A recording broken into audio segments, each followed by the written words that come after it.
बोलो जयकारा, बोल मेरे श्री गुरु महाराज की जय।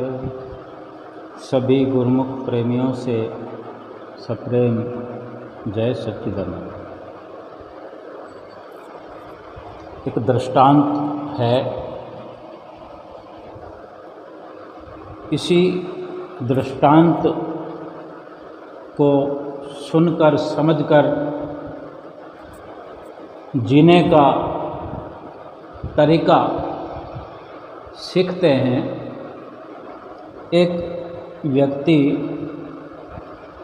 पानी की प्यास से बेचैन भटक रहा था। अब हम भली भांति जानते हैं कि जब प्यास लगती है तो किस कदर पानी को तरसती है, पानी को प्राप्त करने के लिए कितनी तड़फ हो जाती है, और जैसे जैसे प्यास बढ़ती जाती है छटपटाहट बढ़ती है। और इसी भटकना के दौरान उसे गंगा नदी दिखाई पड़ गई। पानी पीने के लिए बड़ी तेज़ी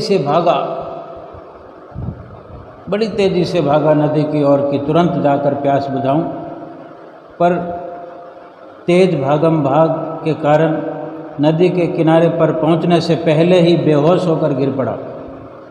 इतना प्यास से व्याकुल था, अधमरा सा तो पहले ही हो रहा था, फिर उसने जो बड़ी तेज़ी से दौड़ लगाई तो किनारे पर नहीं पहुंच पाया, पहले ही गिर गया। पानी पीने से ही पहले गिर गया, बेहोश हो गया। और थोड़ी देर में वहाँ एक सन्यासी बाबा पहुँचे। उन्होंने उसके मुंह पर पानी का छींटा मारा। पानी का छींटा मारने से वो होश में आ गया। तो होश में आकर वो व्यक्ति जो अपने सामने संतों को देख रहा है तो उसने चरण छू लिए। अपने प्राण बचाने के लिए धन्यवाद करना लगा। और सन्यासी बाबा ने कहा, मैं कौन तुम्हारे प्राण बचाने वाला हूँ? भगवान है जिसने तुम्हारे प्राण बचाए। मुझ में इतनी ताकत कहाँ है? अगर मुझ में ताकत होती, किसी के प्राण बचाने की सामर्थ्य होती, तो मेरे सामने तो बहुत सारे लोग मरे जा रहे हैं। बहुत से लोग मेरे सामने मरे। अगर मेरे अंदर ताकत होती तो मैं उन्हें मरने नहीं देता, बचा लेता। पर मैं सिर्फ बचाने का माध्यम बन सकता हूँ, और तुम्हारा भी मैं माध्यम बना हूँ, तुम्हें बचाने में जरिया बना हूँ। बाकी बचाने वाला तो वो स्वयं भगवान है। फिर इसके बाद सन्यासी बाबा चलने को तैयार हुए तो व्यक्ति कहता है, मैं भी आपके साथ चलूँगा बाबा। सन्यासी बाबा ने पूछा, तुम कहाँ तक चलोगे? तो व्यक्ति बोलता है, जहाँ तक आप जाएंगे। सन्यासी ने कहा, मुझे तो खुद पता ही नहीं कि कहाँ जा रहा हूँ मैं, मेरा अगला ठिकाना क्या होगा। सन्यासी ने समझाया उसे कि कोई मंजिल नहीं है मेरी, लेकिन वो अड़ा रहा। जाने उसे लग रहा होगा कि इस सन्यासी बाबा ने मेरी जान बचाई है, नहीं तो क्या मालूम प्राण पखेरु उड़ चुके थे। तो वैराग उसके अंदर उमड़ आया हो और सन्यासी बाबा का साथ करना चाहता हो। तो फिर दोनों साथ हो लिए। अगर किसी के अंदर किसी भी प्रकार का तीव्र वैराग हो,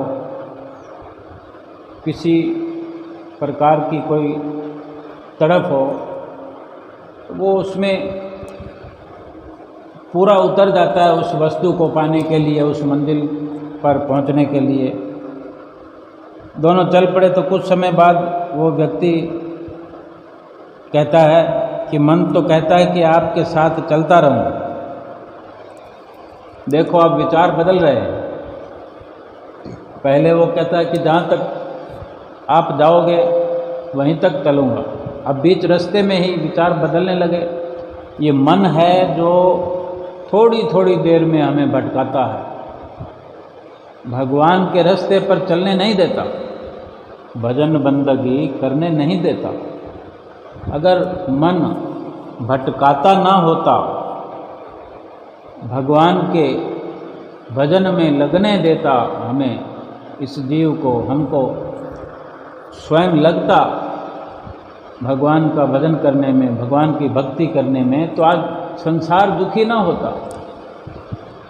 लेकिन ये मन ऐसा ही है कि कोई ना कोई चाल चलता रहता है, निरंतर चालें चलता रहता है और इस जीव को भटकाता रहता है।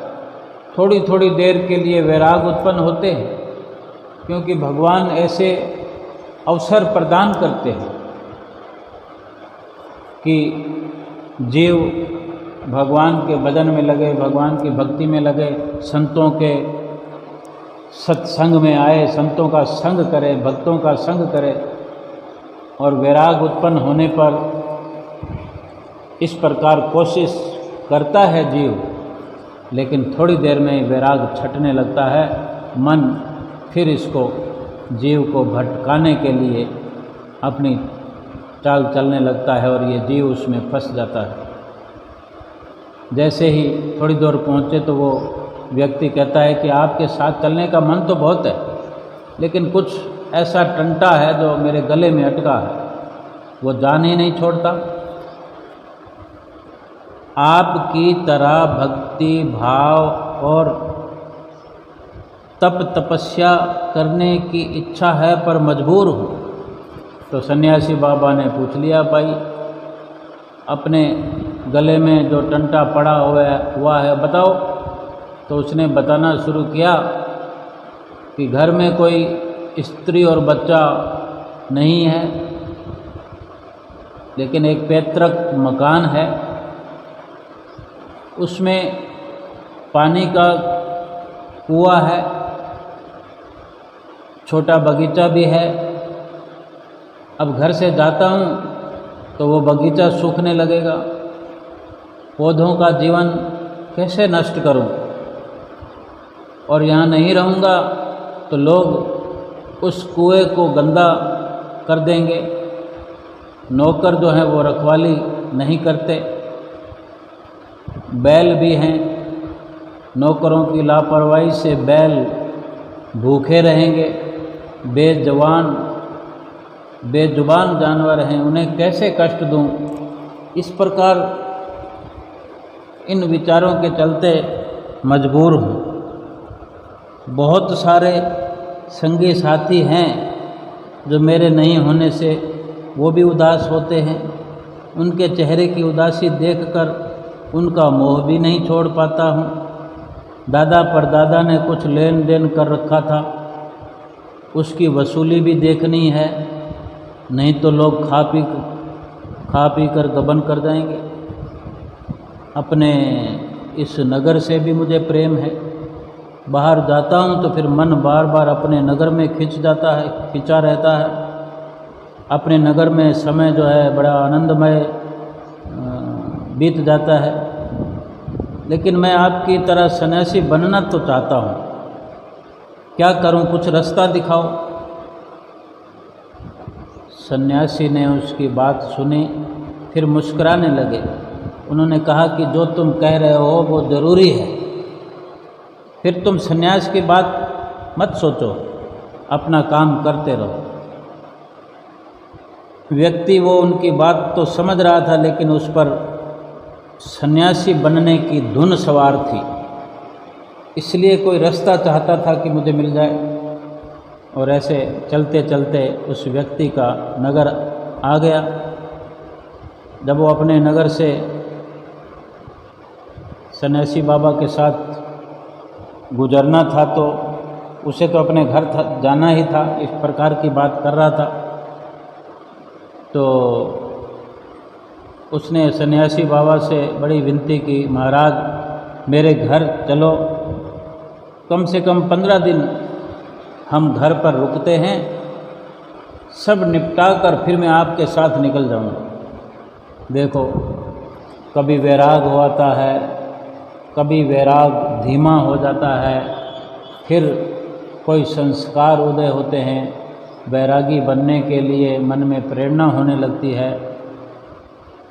तो जब इस प्रकार सन्यासी बाबा से विनती करने लगा तो सन्यासी बाबा मुस्कुराने लगे और खुशी खुशी तैयार हो गए कि ठीक है।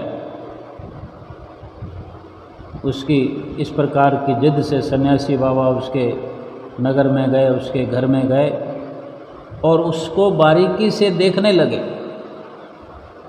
15 दिन व्यतीत हो गए, 16वें दिन अपना सामान समेटा और निकलने के लिए तैयार हो गए सन्यासी बाबा। वो व्यक्ति कहता, महाराज अभी थोड़ा काम है, पेड़ पौधों का थोड़ा इंतज़ाम कर दूं, बस कुछ दिन और रुक जाएं, ये सब निपटा कर फिर चलता हूँ। सन्यासी बाबा कहते हैं, तुम हृदय से बहुत अच्छे हो, लेकिन किसी भी वस्तु से मोह त्यागने को तैयार ही ना हो। मेरे साथ चलने से तुम्हारा कल्याण नहीं हो सकता, किसी भी सन्यासी के साथ चलकर तुम्हारा भला नहीं हो सकता। उसने कहा, कोई है ही नहीं तो फिर किसके लिए लोभ मोह करूं? इधर तो कहता है कि मुझे अपने मिलने वालों का मोह है, नगर में मुझे आनंद प्राप्त होता है, और इस प्रकार की बातें करते हुए ज्ञान की भी बातें करने लगता है कि मेरा कोई है ही नहीं, अकेला है संसार में, ना कोई स्त्री है, ना माँ बाप है, ना औलाद है। ये भी समझ आ रहा है कि मैं किसके लिए लोभ करूं, मोह करूं। सन्यासी बाबा बोले, यही तो अधिक चिंता की बात है। अब आप समाज को परिवार समझ लो, उसकी सेवा को भक्ति, ईश्वर को प्रतिदिन सब कुछ अर्पित कर देना और तुम्हारा कल्याण हो, इसी में तुम्हारा कल्याण हो जाएगा, कुछ और करने की ज़रूरत नहीं। वो व्यक्ति उनको कुछ दूर तक छोड़ने आया सन्यासी बाबा को। विदा होते होते उसने कहा कि कोई एक उपदेश तो दे दो महाराज, ताकि मेरा जीवन बदल जाए। सन्यासी बाबा हंसे और बोले कि सत्य का साथ देना, धन का मोह न करना। और फिर वो विदा हुए। कुछ सालों के बाद वो सन्यासी फिर आए वहाँ पर। उस व्यक्ति की काफ़ी प्रसिद्धि हो चुकी थी, बड़े फेमस हो गए और सभी उसे पक्का और सच्चा मानते थे। लोग उससे सलाह लेते थे, छोटे मोटे झगड़ों में वो फैसला सुनाते और सब मानते। उसका चेहरा बताता था कि वे संतुष्ट और प्रसन्न हैं। सन्यासी बाबा फिर जब आए वहाँ तो कई दिन वहाँ ठहरे। फिर एक दिन अचानक तैयार हो गए चलने के लिए। उस व्यक्ति ने कहा, आप इतनी जल्दी क्यों जाने लगे? आपने तो पूछा भी नहीं कि मैं आपके उपदेश का अनुसरण करता हूँ, आचरण करता हूँ कि नहीं। सन्यासी ने कहा कि मैंने तुम्हें कोई उपदेश दिया ही कहाँ था। पिछली बार जब मैं तुम्हें छोड़कर गया था, मैंने देखा था कि तुम्हारे अंदर निर्जीवों के लिए दया थी, लेकिन तुम्हारे अंदर जो बाधा थी वो धन का मोह तुम्हें बाधित करता था। वो मोह तुम्हें सत्य की ओर जाने नहीं देता था, असत्य की ओर, झूठ की ओर ले जाता था। तुम्हें कितना दुख होता था, तुम असत्य की ओर नहीं लगना चाहते थे, तुम उससे बचना चाहते थे, तुम सत्य मार्ग पर लगना चाहते थे। तुम्हारा हृदय तो सन्यास के लिए तड़पता था। बीज तो तुम्हारे अंदर पहले पड़े थे, मैंने तो बस बीजों में जो लगा हुआ घुन था उसके बारे में बता दिया और तुमने वो घुन हटा दिए, बीज को साफ कर दिया, फिर वही बीज अब पुष्पित पल्लवित होता हुआ नजर आ रहा है। संन्यास संसार को छोड़ने से नहीं प्राप्त होता, अवगुणों का त्याग करने से वास्तव में संन्यास कहलाता है। पापों की प्रवृत्ति से बचकर, झूठ की राह से बचकर, छल कपट छोड़कर, चाहे फिर कहीं भी रहा जाए, संसार को छोड़कर कहाँ जाएंगे हम? जहाँ भी रहें संसार के मान मोह मद लोभ, अगर इस प्रकार के विकारों को छोड़ दिया जाए तो जहाँ भी रहें हम, जिस दशा में भी रहें, विरक्त होकर रह सकते हैं। जो हम सुनते हैं, जो चर्चा हम करते हैं, सीधा सीधा हमको समझना है कि हम जो अपने आप से, अपने मन से भक्ति करते हैं, भजन करते हैं, सुमिरन करते हैं, लेकिन कहीं ऐसा तो नहीं कि हमारे अंदर मोह भरा पड़ा हो। हमारे अंदर मोह रूपी गुण लगा हुआ हो, जो भक्ति का बीज हम बोकर अपने जीवन में भक्ति के फूल खिलाना चाहते हैं, भक्ति के पेड़ लगाना चाहते हैं, कहीं उस बीज में गुण तो नहीं लगा हुआ है मोह का, लोभ का, काम का, क्रोध का, अहंकार का। अगर इस प्रकार गुण लगा हुआ है तो संसार से भागकर भी भक्ति को प्राप्त नहीं किया जा सकता, संसार को छोड़कर भी, क्योंकि अपने अंदर वो विकार लिए हुए हम घूम रहे हैं। जहाँ भी जाएंगे वो विकार हमें दुख देंगे, भक्ति में लगने नहीं देंगे। अगर इन विकारों से हम बच गए, इन विकारों से पीछा छुड़ा लिया, इन विकारों से मुक्त हो गए, फिर चाहे कहीं भी रहें,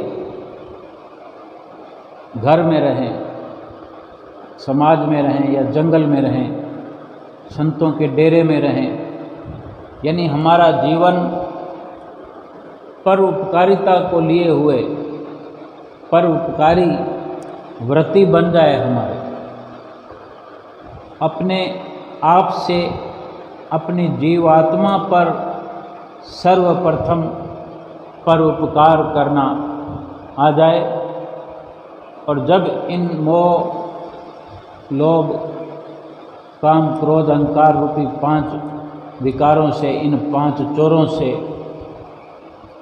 छुटकारा हो जाएगा, इन पर हमारा दबदबा हो जाएगा, इनके चंगुल से बच निकलेंगे,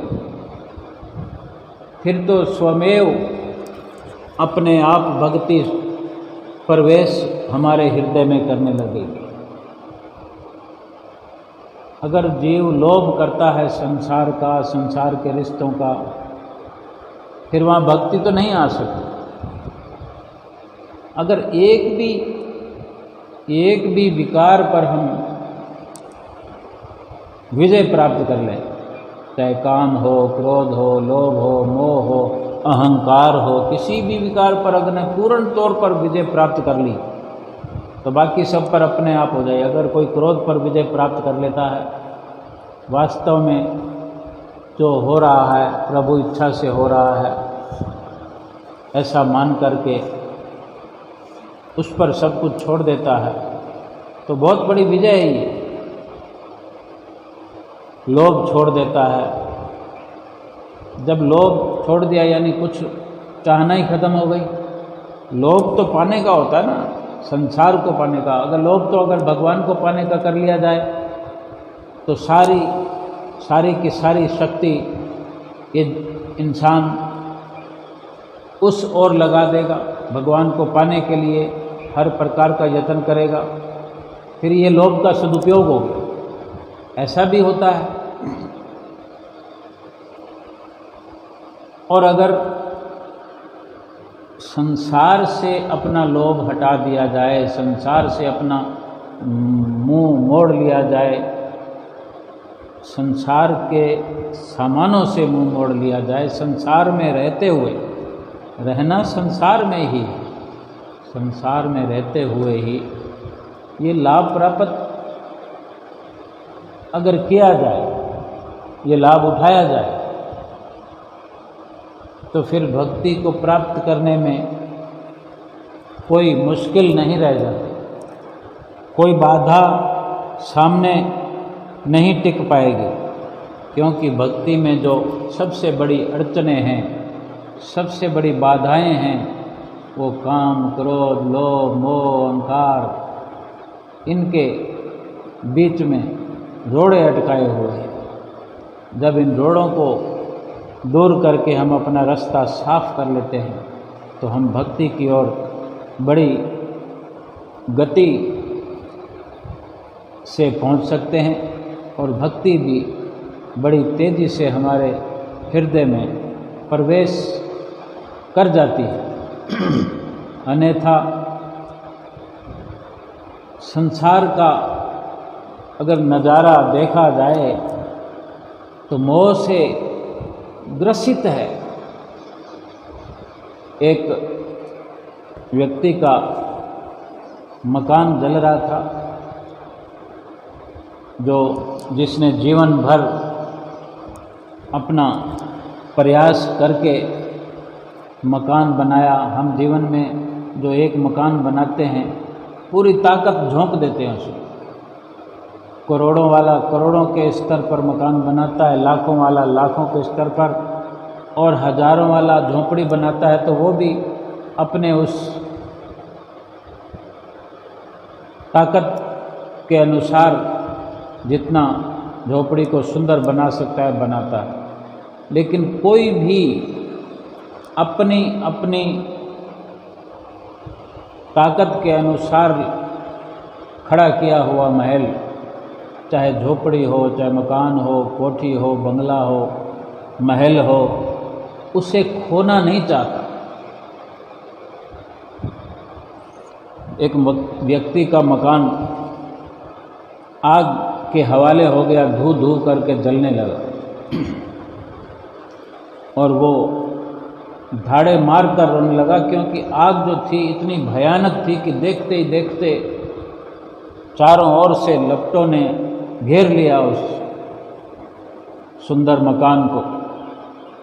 और अपनी ही आंखों के सामने भला इस तरह बर्बादी कौन देख सकता है। धाड़े मार मार कर रोने लगा। तो पास खड़े उसके किसी मित्र ने कहा, भाई तू क्यों रो रहा है, क्या पागल है? इस मकान का तो तेरे बेटे ने सौदा कर दिया है, कल तेरा मकान बेच दिया है। अब तो तुमने दूसरा मकान लेना है, उसमें रहना, तुम्हें रोने की क्या जरूरत है? मकान तो बिक गया, किसी और को बेच दिया, इसका मालिक तो कोई और है, तुम नहीं हो, तुम क्यों दुख मना रहे हो? ऐसा सुनते ही वो व्यक्ति कहता है, मकान बेच दिया मेरे बेटे ने। ऐसा सुनते ही आश्चर्यजनक स्थिति में उसका रोना धोना बंद। देखते ही देखते एक सुकून की लहर दौड़ जाती है उसके अंदर और बाहर। चेहरा देखने वाला था थोड़ी देर पहले कि वो धाड़े मार कर रो रहा था, और अब चेहरा देखने वाला है कि उसे ऐसे लगता है कि मैंने कोई बाजी मार ली।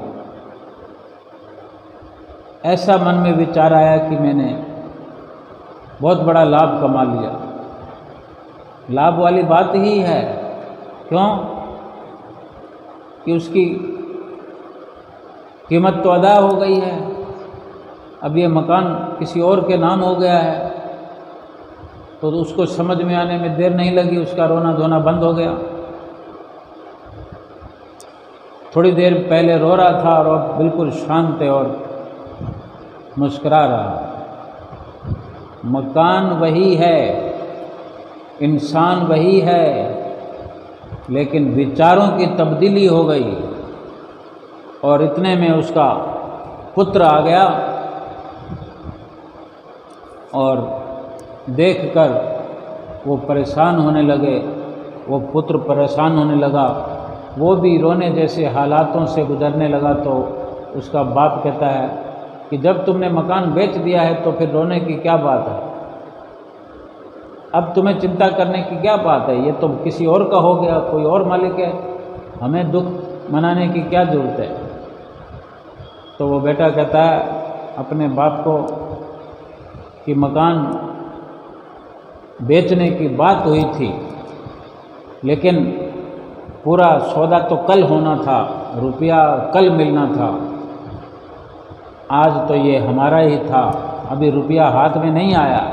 ऐसा सुनना था कि वो बाप जो है वो फिर से धाड़े मार कर रोने लगा।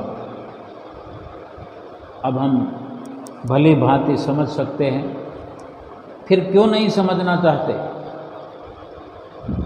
सब कोई समझदार है इस दुनिया में, लेकिन इस समझ को अपने अंदर बिठाने की ज़रूरत है कि वही मकान है, वही वो आदमी है जो पहले रो रहा था, फिर शांत हो गया, फिर रोने लगा। केवल विचारों की तब्दीलियों से, विचारों के परिवर्तन से ही नफ़ा नुकसान हो रहा। अगर मकान हमारा है, मकान में मोह है और उसका नुकसान सहन नहीं कर पाने की वजह से रो रहा है, वही मकान अगर किसी दूसरे का है फिर रोना धोना कैसा। ये मोह है, ये स्वार्थपरता है।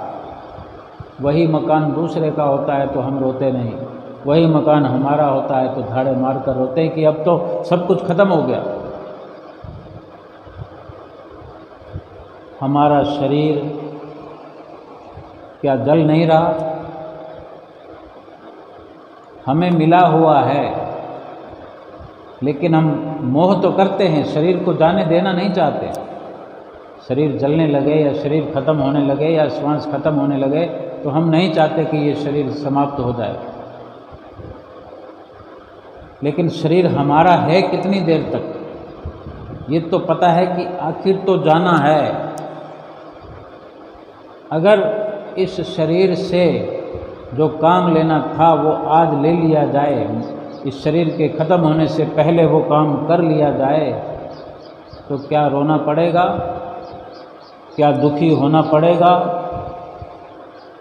अगर इस प्रकार समझ में आए, शरीर वही है, जीव भी वही है। जिसको ये समझ है कि ये शरीर जाने वाला है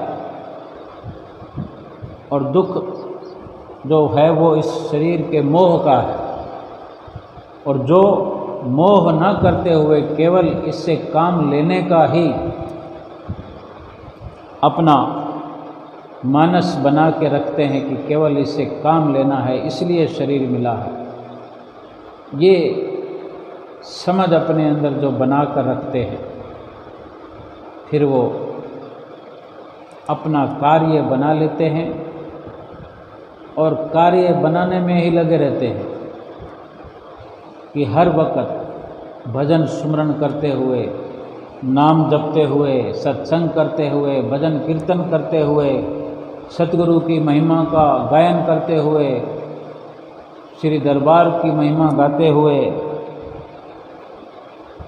अपने अंदर नित्य नित्य परिवर्तन करते हुए, उस परिवर्तन को अपनी अंतर्दृष्टि से देखते हुए, महसूस करते हुए शरीर को बचाने का प्रयास नहीं करते, बल्कि इससे अपना काम करते हुए खुश होकर के, ये खुशी उनके अंदर बनी रहती है कि मैं अपने कार्य में लगा हुआ हूँ, मैं अपना कार्य कर रहा हूँ, मैं इस जीवन की सफलता प्राप्त कर रहा हूँ, मुझे ना इस जीवन में कोई दुख है, ना इस जीवन के बाद परलोक में कोई दुख होने वाला है, क्योंकि मैंने अपना काम कर लिया। जो मैंने हासिल करना था वो हासिल हो गया, मुझे वो हासिल हो रहा है। मुझे अपने सतगुरु पे पूरा भरोसा है, जो इस लोक को उन्होंने संवार दिया है, तो वो परलोक भी हमारा सुहेला करने वाले हैं, क्योंकि हम उन्हीं के साथ, उन्हीं के नक्शे कदम पर चल कर के हर पल को व्यतीत कर रहे हैं, हर पल को सुनहरा बना रहे हैं, हर पल को स्वर्णिम बना रहे हैं। ये स्वर्णिम जन्म है, स्वर्णिम जन्म को स्वर्णिम बनाते हुए इससे वो कार्य कर रहे हैं जिस कार्य को करने के लिए मनुष्य जीवन मिला था, ये मनुष्य जीवन की प्राप्ति हुई थी। उसी कार्यों को करते हुए हम अपना एक एक कदम फूंक फूंक कर रखते हैं, एक एक श्वास को देख देख कर, सोच सोच कर खर्च करते हैं, चलते हैं। और इस प्रकार भक्ति का लाभ पाना ही, भक्ति को प्राप्त करना ही, सतगुरु का प्रेम पाना ही, सतगुरु से प्रेम करना ही, सतगुरु की प्रसन्नता प्राप्त करना ही हमारे जीवन का लक्ष्य है। और इसी लक्ष्य को लिए हुए नित्य निरंतर आगे बढ़ते चले जा रहे हैं। और इस प्रकार अपने आँखों से होते हुए लाभ को हम देख रहे हैं। अगर इस बात की समझ ना हो, ये भली भांति हम समझ ना पाएँ, भजन भक्ति की विचारधारा को न समझ पाएँ, तो फिर संसार को प्राप्त करने पर, संसार को पा लेने पर, संसार के जो सामान हैं उनको एकत्र कर लेने पर भी ना तो सुख मिलता है आत्मा को, ना शांति मिलती है। हर वक़्त दुखों में गलतान ये जीव रहता है, हर वक़्त दुखों की प्राप्ति होती रहती है और कल्पता रहता है इंसान। और इसी प्रकार जीवन से छुटकारा हो जाता है। एक दिन ये शरीर चला जाता है, विनस जाता है और अपने हाथ पल्ले कुछ नहीं पड़ता और 84 लाख योनियों की मार फिर से सहनी पड़ती है, क्योंकि जीवन में कुछ किया ही नहीं के खाना के सोना और न कोई चीत, सतगुरु शब्द बिसारिया आदि अंत का मीत। अब सोचना तो ये है कि क्या मनुष्य जीवन हमारा यूं ही गुजर जाए, यूं ही हमें इस मनुष्य जीवन को गुजार देना चाहिए, इससे कोई काम नहीं लिया जाए। यदि काम लिया जाए तो कौन सा? क्या केवल खाने पीने और सोने के लिए मनुष्य जन्म मिला था? इस जन्म में मनुष्य साधन करके, सतगुरु शब्द की कमाई करके अपने परलोक को सुधार सकता है, नीच योनियों का शिकार बनने से अपने आप को बचा सकता है। इस कार्य के लिए ही तो मनुष्य जन्म मिला है, परंतु साधारण मनुष्य इसकी कदर करते नहीं। बचपन और बुढ़ापे में कोई साधन हो नहीं सकता, क्योंकि बाल्यकाल में ये जीव मालिक की प्राप्ति के ज्ञान को समझ नहीं पाता, ना समझ होने के कारण नहीं कर पाता। बुढ़ापे में शरीर साधन करने में असमर्थ हो जाता है, कुछ समझने में असमर्थ हो जाता है। यदि हम चाहें तो युवा अवस्था में अपने लक्ष्य को भली भांति प्राप्त कर सकते हैं, यानी जीवन के बीच की अवस्था, जीवन के बीच में ही हर प्रकार का साधन, चाहे भजन अभ्यास हो, नित्य नियम हो, सेवा हो, सत्संग हो, ठीक प्रकार से युवा अवस्था में, जवानी की अवस्था में ही हो सकता है। परंतु इस उम्र में दुनिया की विषय वासनाओं ने मनुष्य को इतना घेर रखा होता है कि उसकी सारी भाग दौड़ संसार के लिए ही होती रहती है, परिवार के लिए होती रहती है। परिवार के मोह में, धन दौलत तथा माया के झूठे पदार्थों के इकट्ठा करने में हम लगे रहते हैं, लीन हो जाते हैं। सिवाय दुनिया के सामानों के हमें कुछ नज़र आता ही नहीं। कोई बिजनेस में लगा है तो वो उसी में तरक्की करना चाहता है कि यही उम्र है, अगर अभी नहीं कमाया तो क्या बुढ़ापे में कमाएंगे? हर कोई ये कहता है। नौकरी पेशा है तो वो कहता है कि इसी उम्र में तरक्की नहीं की तो फिर तो रिटायर होने का समय आ जाएगा, वक्त निकल जाएगा। किसी भी प्रकार का बिजनेस हो, नौकरी हो, हर कोई जवानी में इसलिए कमा लेना चाहता है अधिक से अधिक, फिर बैठकर बुढ़ापे में खाएंगे। क्या खा सकता है कोई बुढ़ापे में? जो पाने की ललक लिए युवा अवस्था में अपनी चित्त वृत्तियों को लगा देता है, संसार में लीन कर देता है, वो फिर उसी प्रकार अपनी लगी हुई सुरती को कभी हटाने में कामयाब ही नहीं होता। महापुरुष तो यही फरमाते हैं कि अगर संसार का धन इसी युवा स्थिति में कमाया जा सकता है, एकत्र किया जा सकता है, तो क्या भजन भक्ति के लिए ये उम्र ठीक नहीं है? क्या भजन भक्ति को क्या बुढ़ापे के लिए छोड़ दिया जाए? भजन भक्ति के लिए कितना समय लगता है? 24 घंटों में क्या थोड़ा बहुत समय हम निकाल नहीं पाते? अगर थोड़ा बहुत समय निकाल करके भगवान के भजन में लगेंगे, सतगुरु के दर्शन करेंगे, सतगुरु के चरणों में रहकर सेवा करने का प्रयास करेंगे, उनके 2-4 मीठे शब्द सत्संग प्रवचन नित्य प्रति सुनेंगे और सुंदर सुंदर पुस्तकों का स्वाध्याय करेंगे, अनंत संदेश पढ़ेंगे, भक्ति दीपक पढ़ेंगे, अमर सत्य संदेश पढ़ेंगे, श्री अमर ज्योति ग्रंथ का स्वाध्याय करेंगे, 1-2 पन्ने रोज पढ़ेंगे, विचार करेंगे उन पर। अगर इस प्रकार सुरती निर्मल होती गई तो जो हम इकट्ठा करना चाहते हैं वो इकट्ठा करने की तो ज़रूरत ही नहीं रहेगी, कि जो मुकद्दर में है वो तो अपने आप ही मिलने वाला है। अगर 2-3 घंटे रोज़ इस दुनियादारी से निकाल कर हम मालिक के नाम सुमरण में लगाएंगे, भजन ध्यान में लगाएंगे, शरीर से सेवा करेंगे तो शरीर निरोग होता चला जाएगा। मन लगाएंगे, मन चंचलता को छोड़कर मन पवित्र होने लगेगा, मन की मलिनता धुल जाएगी। मलिन जो 84 लाख योनियों में होता रहा है वो मलिनता धीरे धीरे साफ हो जाएगी, जीवात्मा प्रफुल्लित हो उठेगी। जीवात्मा को जो दुख है, कष्ट है कि उसे खुराक नहीं मिली 84 लाख योनियों से,